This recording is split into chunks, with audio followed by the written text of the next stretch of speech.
ঈদের সময় ঈদ হবে, তো ঈদের হচ্ছে আনন্দের দিন, তো ঈদ যে এখন হবে, তো ঈদের আনন্দের মুহূর্তে তার মেয়ে কান্না করছে। তখন মেয়েটাকে দিয়ে বলছে মা, কারণ জানেন ছেলে আর মেয়ের মধ্যে যদি আপনার বেটা বেটিও আছে, বেটাও আছে, বেটার চাই বেটাও কান্না করে, আপনার মেয়েটাও কান্না করে, কিন্তু দেখবেন মেয়ে যখন ফুফরে ফুফরে কাঁদে তখন আপনার ভিতরটা কেমন নরম হয়ে যায়, আপনি প্রশ্নবুদ্ধ হয়ে যান, আহারে আমার বেটি তুই কেন কাঁদছিস বল। তখন ওই উমর বিন আব্দুল আজিজের মেয়ে যখন তিনি কান্না করছে, তখন তিনি প্রশ্ন বলছেন মা কেন তুমি কান্না করছো গো মা, কি হয়েছে বেটি রে? তখন ওই মেয়েটা বলছে আব্বা আমি কেন এমনি কাঁদছি, আমি এমনি কান্না করছি।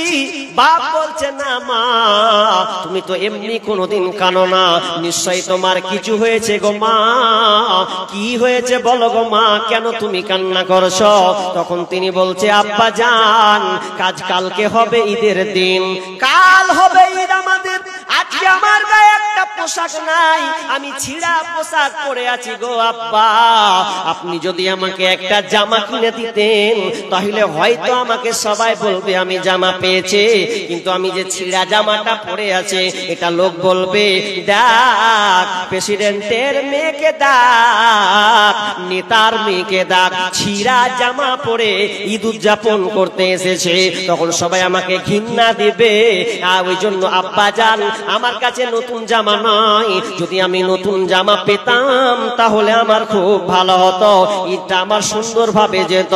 এইভাবে কান্না করে করে আব্বার কাছে আরজ করছেন। বাপ তো বাপি, মায়ের সন্তান, মেয়ের কান্না তো বাপ সহ্য করতে পারবে না, এই জন্য তিনি চলে গেলেন কার কাছে? তো গেলেন তিনি একজন নেতা, তিনি একজন প্রেসিডেন্ট হওয়ার পরেও তার কাছে কোনো সম্পদ বাড়তি টাকা নাই যে তার টাকা দিয়ে মেয়েকে একটা জামা কিনে দেবে। কেমন প্রেসিডেন্ট দেখেন, তার কাছে টাকা ফুরিয়ে গেছে, শেষ হয়ে গেছে, এখনো মাস জুটেনি যে মাসের টাকা যে পাবে ওটা অনেক দেরি আছে। তখন তিনি কি করলেন, ছুটলেন কোথায়? আপনার কিনা বাইতুল মালের যে ক্যাশিয়ার আছে সেই ক্যাশিয়ারের কাছে গিয়ে বলছেন, ক্যাশিয়ারকে বলছেন ভাই আমি খুব বিপদে পড়েছি রে ভাই, আমার কষ্টের দিন যাচ্ছে। কি হয়েছে গো জাহাপান, আপনি মালিক বলেন কি হয়েছে আপনার? আপনি একজন নেতা হয়ে, একজন প্রেসিডেন্ট হয়ে আপনার চোখে পানি, কি হয়েছে একটু কি বলবেন? তখন ওই ক্যাশিয়ারকে বলছে ভাই আমার মেয়ে আমার সামনে কান্না করেছে একটা জামা নেওয়ার জন্য, আমার কাছে কোনো বাড়তি এক্সট্রা কোনো টাকা নাই, তো এই টাকাটা দিয়ে আমার মেয়ের জামা আমি কিনে দেব, আমার জামাটা কিনার জামার টাকা নাই, এখন আমি তোমার কাছে এসেছি, তোমার কাছে বাইতুল মাল জনসাধারণ মাল জনগণের মাল জমা আছে, ওই জমা থেকে তুমি আমাকে কিছু টাকা দাও, কিছু দাও দিয়ে আমার মেয়েটাকে আমি জামা কিনে দেব। আমি বলছি শুনে লাও, আমি এটা এমনি এমনি নিব না, আমার যখন মাস জুটে যাবে তখন আমি ওই মাস থেকে আমি এই বাইতুলের টাকাটা আমি মিটিয়ে দেব। এবার এই কথা শোনার পরে ক্যাশিয়ার তখন বলছে টাকা তো দিয়ে দিব, তবে আমার একটা প্রশ্ন। কি প্রশ্ন? আপনি টাকাটা যে নেবেন, তো টাকাটা নেওয়ার পর এখনো তো আপনি বলছেন মাইনের টাকা হিসাবে নেবেন ওই বাইতুল মাল থেকে, এক মাস যখন পূর্বে তখন আপনি আমাকে টাকাটা দিবেন, এক মাস হবে আপনার মাইনা আপনি পাবেন। কিন্তু শুনে নেন, আপনি যদি আমাকে বলে দেন যে এই এক মাসের টাকা আমি নিলাম আমার মেয়ে জামা কেনার জন্য, ঠিক আছে এটা মেনে নিলাম, তবে যাহা মালিক আপনি বলেন তো আপনি যদি বলতে পারেন যে আমি এই মাসের এক মাসের টাকা নিলাম, আপনি আমাকে লিখিত দুইটা জিনিস দিয়ে যান। আপনি বলেন তো এক মাসের টাকা আমি নিলাম দুইটা কাজে, এক মাস যখন হবে আপনি টাকাটা মিটিয়ে দেবেন এবং এক মাস আপনি কাজ করে দিবেন। বলেন তো এই দুইটা যদি আপনি গ্যারান্টি দিয়ে যান যে আমি কালকে এই এক মাস আপনি তোমাকে জুটিয়ে দেব এবং এক মাসের টাকাটা আমি মিটিয়ে দেব, যদি আপনি এটা এটা গ্যারান্টি দিতে পারেন তাহলে আপনি টাকাটা নিয়ে যান। যখনই বলা আমিরুল মুমিনিন এই পঞ্চম খলিফা এমন ভাবে চোখ দিয়ে কান্না তার শুরু ঝলঝল করে চোখ দিয়ে পানি পড়ে আর বলে আহা এটা তো আমি পারবো না, কাল বাঁচবো কিনা আমি জানি না, আমি 1 মাস কাজ করতে পারবো কিনা এর কোনো গ্যারান্টি নাই, আমার দ্বারা কোনো সম্ভব নয়, অতএব আমি এটা নিলাম না। ওই আপনার কিনা প্রেসিডেন্ট হয়েও তিনি বাড়ি গিয়ে মেয়েকে বলছেন মা রে আমি তোর জন্য জামা কিনতে পারলাম না রে মা, তুই একটু ধৈর্য ধারণ কর, আমি এরপরে যখন আমার মাইনে টাকা পাবো, আমার টাকা যখন হবে সেদিন আমি তোকে জামাটা নিয়ে দেব। যেমন বাপ তেমন মা, মা কন্যা মেয়ে, তখন মেয়েটা বলছে আব্বা জান কোনো অসুবিধা নাই, আপনি যখন পারবেন তখন আপনি আমাকে নিয়ে দেবেন। বলার উদ্দেশ্য হচ্ছে তিনি একজন খলিফা, তিনি একজন নেতা, এত বড় নেতা হওয়ার পরে তার বেটির জামা জুটাতে পারে না, তার মানে তারা কেমন নেতা ছিল। আর আমাদের নেতা খুঁজলেন, এক জায়গায় প্রোগ্রাম করতে গেছি তো জিজ্ঞেস করছি যে এটা কার বাড়িতে, বলছে প্রধানের বাড়ি। ভালো কথা, প্রধানের বাড়িটা কেমন?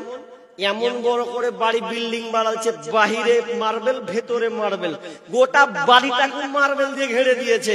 আমি বললাম ও মেম্বার কি করে? বলছে কিছু করে না, প্রধান করে ওর বাড়ি। আমি মনে মনে বলছি যে প্রধানের ইনকাম করতি, হ্যাঁ 5 বছরে তুই এত বড় কোটি কোটি টাকা পেল কোত্থেকে? হ্যাঁ গোলমাল আছে, জনসাধারণের মাল তুমি আত্মসাৎ করেছো।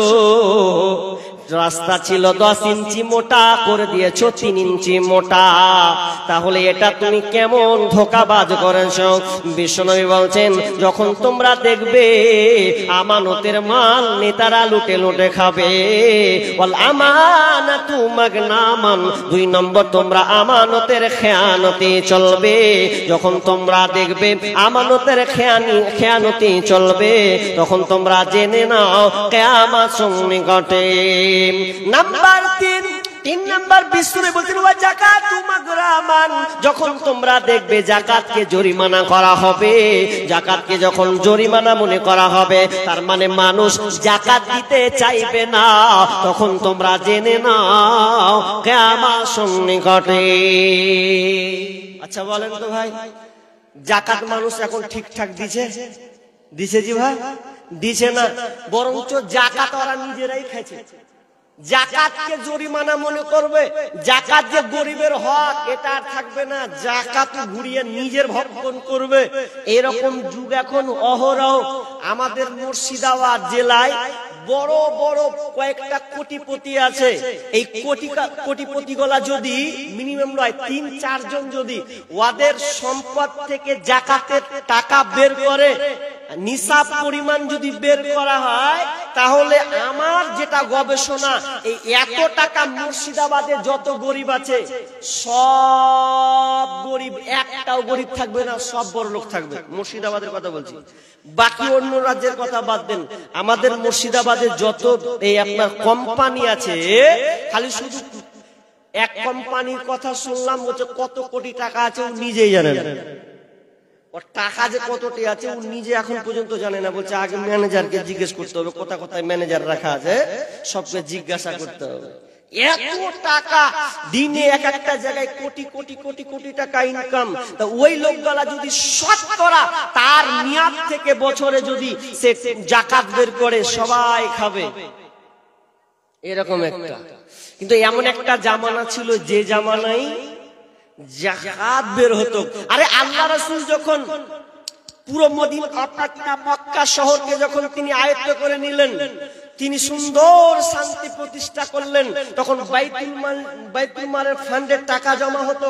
সমস্ত একটা ফান্ড, যেমন ব্যাংক আমরা করি সেই রকমই একটা জায়গা ছিল, যেটা হচ্ছে বাইতুল ফান্ড। ওই ফান্ডে আপনার কিনা মাল জমা হতো। আমরা জানি যে আবু হুরায়রাকে হচ্ছে আবু হুরায়রা না খেয়ে মরে থাকতো, খেতে পেত না। ওটা তো শুরুতে, শেষের দিকে আবু হুরায়রা কি জানেন, রেশমির কাপড় দিয়ে মুখ মুছতো। কত টাকা ছিল শেষের বেলাতে, উমর ইবনে আব্দুল আজিজের জামানায় জাকাত যে দিবে এরকম লওয়ার লোক ছিল না, জাকাত যে দিবে এরকম লোক ছিল না। এমন একটা জামানা, একটা লোক 3 দিন ধরে ঘুরছে, ও জাকাতের টাকা দিবে তো লোক খুঁজে পায় না যে কাকে দিব টাকাটা। ওনার জামানার কথা বলছি।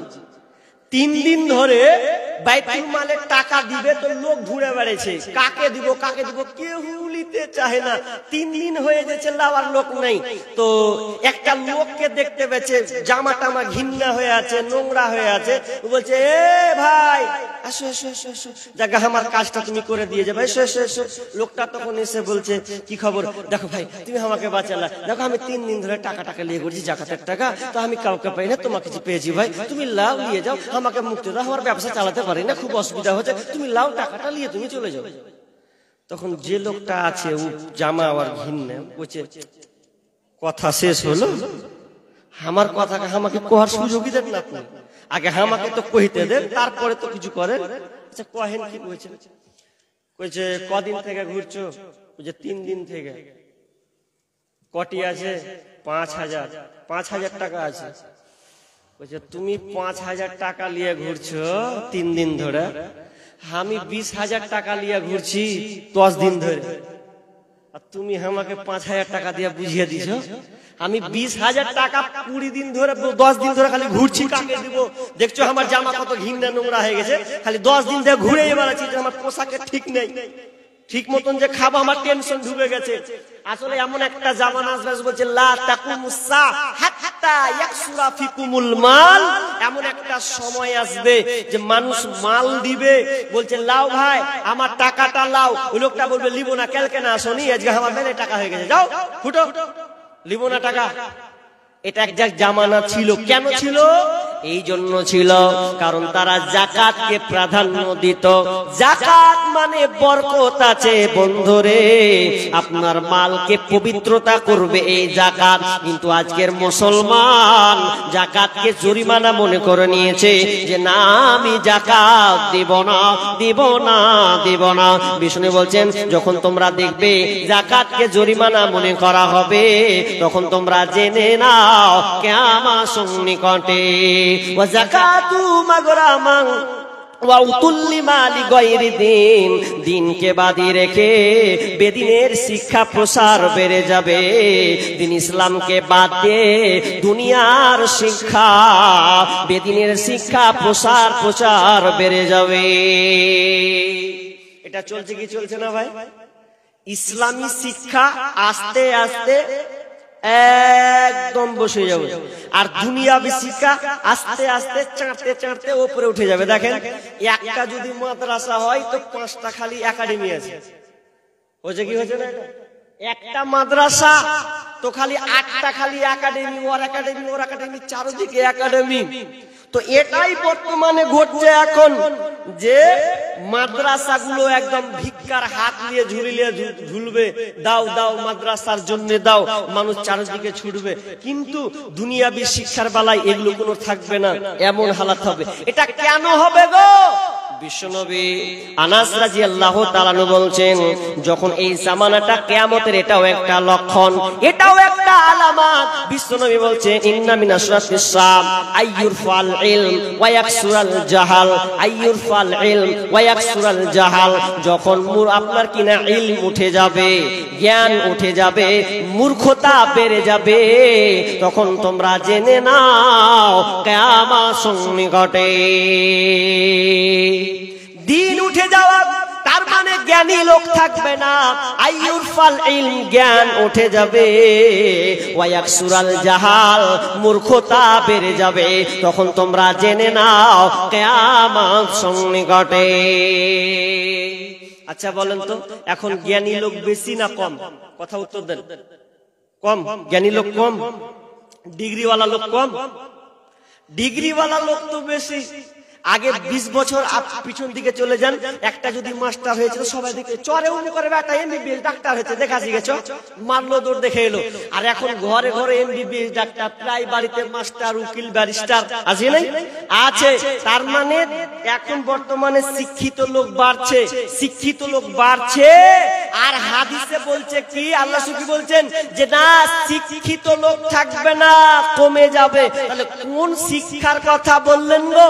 এই হাদিসে আবু হুরায়রা পেলাম যে দ্বীনি শিক্ষা উঠে যাবে, দুনিয়াবি শিক্ষার প্রচলনটা আস্তে আস্তে বাড়বে। এটা হয়ে যাবে। এটা হচ্ছে কি হচ্ছে না এখন? দেখেন কেমন, আপনার যদি একটা ছেলে স্কুলে পড়াশোনা করে, আপনি ওই ছেলেকে যখন স্কুল যায় তখন বলে আয় বেটা লে লে লে 100 টাকা লে, যা যা যা স্কুল যা।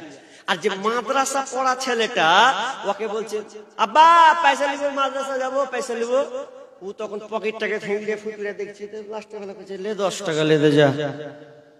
আরে বেটা তো দুটাই তোর, একটা স্কুলে পড়নেওয়ালা ওকে 100 টাকা, আর যে মাদ্রাসায় যেছে ওকে বলছে 20 টাকা লে দে তুই চল যা। আচ্ছা বলেন তো এটা কোন চোখে দেখছে? কোন চোখে দেখছে? আলোচনাটাই বলছে যে দিনকে বাদ রেখে, এই দ্বীনি শিক্ষাকে বাদ দিয়ে বিজাতির শিক্ষাকে মানুষ মানে মূল্যায়ন করবে, ওটাই মানুষ উঠাবে। আর এগুলো হওয়ার কারণে আজকে দেখেন ভালো লোক নাই, মূর্খতা দিন দিন বাড়তে চলেছে, মূর্খতা দিন দিন বাড়তে চলেছে। আর এ শিক্ষার কথা বলছেন, বাপ রে বাপ, এ শিক্ষার কি 5 পয়সা মূল্য নাই এখন। যদি মূল্যায়ন থাকে বলে, তাহলে যে শিক্ষা শিখে মা বাপকে সম্মান দিতে জানে না, আলেমের সম্মান বুঝে না, বড় শ্রদ্ধা জানে না, যেই শিক্ষা সমাজের উন্নয়ন করতে পারে না, যেই শিক্ষা আখিরাতের মুখী করতে পারে না, ওই শিক্ষার 5 পয়সা দাম নেই, 5 পয়সা মূল্যায়ন নেই। অথচ আমরা এই দুনিয়াবী শিক্ষাকে প্রাধান্য দিয়েছি, এত প্রাধান্য দিয়েছি। জি কেমন প্রাধান্য দিয়েছি? আজকে স্কুলগুলোর মার্কেট গুলো দেখেন, কলেজের হালাত গুলো দেখেন, স্কুলের হালাত গুলো দেখেন, এগুলো শিক্ষা হলো? কলেজেতে যাই গো তারা লিখা পড়ার নামে, লিখা পড়া ছেড়ে তারা প্রেমের আলাপ করে, ওরা প্রেমের আলাপ করে। কলেজেতে যাই গো তারা লিখা পড়ার নামে, লিখা পড়া ছেড়ে তারা প্রেমের আলাপ করে, ওরা প্রেমের আলাপ করে। এদের মা বাবার খবর নাই, এসব কি করতেছে ভাই, কি বলবো রে ভাইয়া, তাদের দেখাই কি বদকার, মেয়েদের সমান অধিকার। মোবাইলে কথা বলে প্রেমিকেরই সাথে, ঘন্টার পর ঘন্টা চলে যায়, খবর রাখে না যে।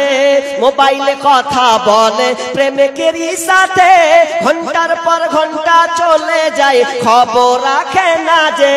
গজব দুনিয়াতে ভাই আসতে দেরি তো আর নাই, গজব দুনিয়াতে ভাই আসতে দেরি তো আর নাই, কি বলবো রে ভাইয়া, তাদের দেখাই কি বদকার, মেয়েদের সমান অধিকার। অথচ বিষ্ণু বলছেন, ও গার্জেনেরা তোমরা শোনো, তোমার সন্তানকে তুমি কোন শিক্ষা শেখাও? বিষ্ণু বলছেন, মান হালা ওয়ালিদুন ওয়ালাদান মিন নাহলিন ফাআফদালা মিনহু আদাবিন হাসান। রাসূল সাল্লাল্লাহু আলাইহি বলছেন, তোমার সন্তানকে তুমি পৃথিবীর যত কিছু শিক্ষা দাও না কেন, তোমার সন্তানকে তুমি যতই কিছু দাও না কেন, গাড়ি দাও, বাড়ি দাও, জায়গা জমি বেলবেনে যা কিছু দাও না কেন, যতক্ষণ পর্যন্ত তোমার সন্তানকে উত্তম জিনিস দেওয়া হচ্ছে সুশিক্ষা দেওয়া, যে সুশিক্ষা মানে আল্লাহর জ্ঞান রাখে, কোরআনের জ্ঞান রাখে, এটা যখন তোমরা সন্তানকে দিতে পারবে, এটা হচ্ছে তোমার জন্য সুশিক্ষা দেওয়া। আসলে শিক্ষার মধ্যে পার্থক্য আছে, একটা হচ্ছে সুশিক্ষা, একটা হচ্ছে কুশিক্ষা। সুশিক্ষা কোনটা? যেটা আখিরাত মুখী করে, আখিরাত মুখী করে, এটা হচ্ছে সুশিক্ষা। কিন্তু আজকে দেখেন আখিরাত মুখী কোথায় আছে? আখিরাত মুখী কোন জায়গায়? জি এখন আপনারা এখানে যত লোক আছেন বলেন তো আপনারা কোনটাকে বেশি ভালোবাসেন? হাত উঠা করাবো। আচ্ছা বলেন, কোরআন কে কে পড়তে পারেন? কোরআন কে কে পড়তে পারে? কোরআন কোরআন কটা লোক আছে এখানে? একটাও লোক নেই। কোরআন পড়তে পারেন? দেখে দেখে কে এমন আছেন? জি তাহলে ময়না এলাকাতে কোরআন পড়ার লোক নেই নাকি? হ্যাঁ, ওরা মনে করছে হাত উঠিয়ে আবার উল্টা পাল্টা করবে না, তো আপনাকে উল্টা পাল্টা করার লেগে হাত তুলতে বলেছি। জি, আপনি কোরআন পড়তে পারেন কিনা এটা দেখতে চাইছি। তার মানে আপনাকে বলতে চাচ্ছি আল্লাহ রাসূলের বাস্তবতা আপনাকে দেখাতে চাইছি। আর বলছেন দ্বীনি শিক্ষা উঠে যাবে, তার মানে এখান থেকে প্রমাণ হয়, বলেন কোরআন পড়নেওয়ালা কয়টা লোক এখানে বসে আছেন? উঠলে 10 থেকে 20টা উঠবে, এর থেকে তো বেশি উঠবে না। উঠবে? উঠবে না। তার মানে আপনি কোনটাকে বেশি মূল্যায়ন করেছেন? অন্তত আপনি কোরআনটাকে শিখতে পারলেন না, আর আপনি মনে করছেন আমি জান্নাতে যাব। জি না, যত কিছু পারো রে বন্ধু কোরআন পারো না, মইরা গেলে জান্নাতে যাইবা ইয়া তো সোজা না, মইরা গেলে জান্নাতে যাইবা ইয়া তো সোজা না। থাকতে সময় কোরআন পড়ো, আমার নবী রাস্তা ধরো, চইলা গেলে সময় তোমার ফিরে পাইবে না। কত কিছু পারো রে বন্ধু কোরআন পড়ো না, কত কিছু পারো রে বন্ধু কোরআন পারো না, মইরা গেলে জান্নাতে পাইবা ইয়া তো সোজা না, মইরা গেলে জান্নাতে পাইবা ইয়া তো সোজা না। কোরআন এখন ঘরে ঘরে দেখেন নাই। আগে 20 বছর যদি পিছনে সরে যান, 10 বছর পিছনে, তাও চাচিদের মুখে শুনতে পেতুম আমার চাচি ভোর রাতে উঠা অন্তত কিছু না পারলেও সূরা প্রথম বাকারাটাকে কোন করে একটু এদিক ওদিক করেও পড়তো, তো সকাল হলে শুনতে পেতুম যে আমার ওই চাচি কোরআন পড়ছে।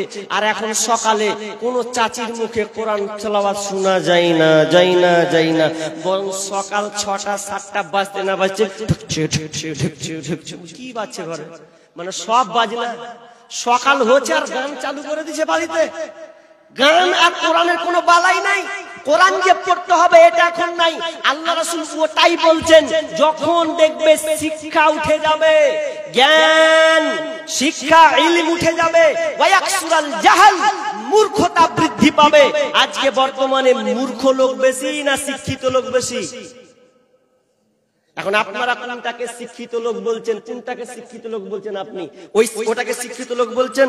আচ্ছা, মূর্খ লোক তাহলে কে? আপনাকে বলি, ওই শিক্ষিত লোককে যে চশমা পরে আছে, মাস্টার ডিগ্রি পাস করে একদম বসে আছে, কাগজ পড়ছে একদম ইংলিশ পড়ছে একদম খুব, তো ওটাই শিক্ষিত মানুষ?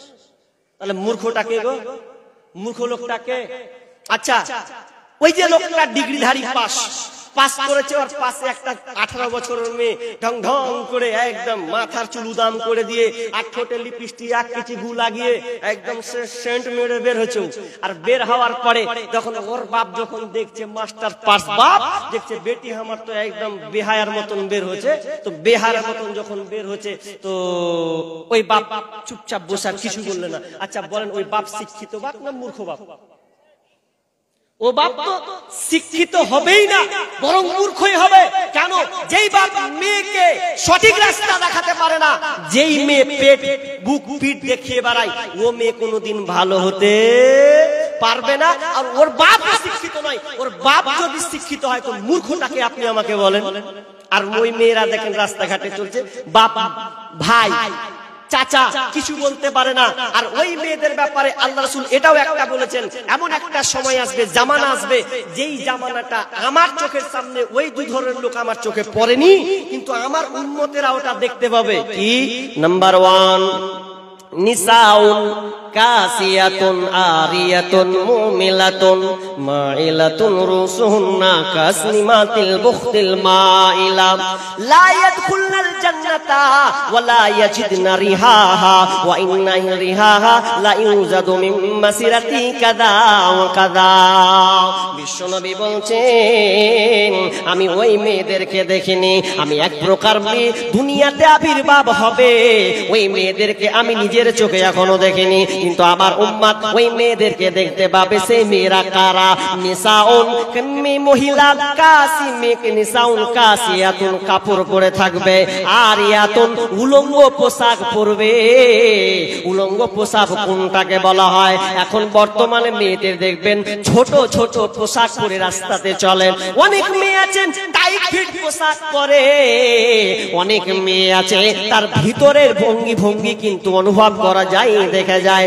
অনেক মেয়েকে দেখবেন এমন আপনার কিনা টাইপের পোশাক পরে, অনেক আমার মা বোন চাচিদেরকে দেখবেন যখন বাড়ি থেকে বের হয় সে এমন একটা পোশাক পরে, তার ব্লাউজটা যে পরে পিঠ দেখা যায়, পেট দেখা যায়, সামনের পেছনে কি দেখা যায়, তো এটাকে আল্লাহ রাসূল বলেছেন উলঙ্গ পোশাক। ওরা কাপড় পরে থাকবে কিন্তু উলঙ্গ পোশাক। যেই মেয়েরা এই ধরনের পোশাক পরবে, টাইট পোশাক পরে থাকবে, পর পুরুষকে তারা আকৃষ্ট করবেন। ওই পোশাকটা কাসিয়াতুন আর মুমিলাতুন মাইলাতুন, মুমিলাতুন মাইলাতুন। ওই মেয়েরা পুরুষেরা মেয়েদের দিকে আকৃষ্ট হবে, মেয়েরাও পুরুষের দিকে আকৃষ্ট করবে। যখন ওই মেয়েটা এমন পোশাক পরবে আর মনে মনে বলবে ওই ছেলেটা একবার হাত দিকে দেখো, আমি কত সেজেছি, দেখ কত সুন্দর করে সেজে, একবার দেখ, এরকম করবে। আর মেয়েটাও ছেলের দিকে আকৃষ্ট হয়ে যাবে, মেয়েটাকে ফাঁদে ফেলে দেবে। রুসুহুন্না কাসনিমাতিল বুখতিল মাইলা। শুধু তাই নয়, ওই মেয়েরা চুলের ভেনি করে থাকবে, এমন ভাবে তারা চুলের ভেনি বাঁধবে না, বা চুলের খোপাটাকে তারা বাঁধবে উটের কুজের ন্যায়। রুসুহুন্না কাসনিমাতিল বুখতিল মাইলা। উটের কুজের মতন এমন একটা তারা খোপা বাঁধবে, ভেনি বাঁধবে, ক্লিপ দিয়ে তার উচ্চা করে থাকবে কুজের ন্যায়। ওই ধরনের মেয়েরা লা ইয়াদখুলুল জান্নাতা, ওই মেয়েরা কোনদিন জান্নাতে যাবে না, যাবে না, যাবে না। লা ইয়াদখুলুল জান্নাতা ওয়া লা ইয়াজিদনা রিহাহা। ওই জান্নাতে তো মেয়েরা যাবে না, যাবে না। যে মেয়েটা ছোট ছোট পোশাক পরে, টাইট পোশাক পরে, চুলকে উদাম করে উঁচা করে রাস্তায় চলেছে, ওই মেয়েরা কোনদিন জান্নাতে যাবে না, যাবে না। জান্নাত তো যাবেই না, জান্নাত তো যাবেই না। ওয়া ইন্না রিহাহা ওয়া ইন্না ইলাইহা, জান্নাতে যাবে না। জান্নাতের যে সেন্ট পাওয়া যায়, জান্নাতে যে সেন্ট পাওয়া যায়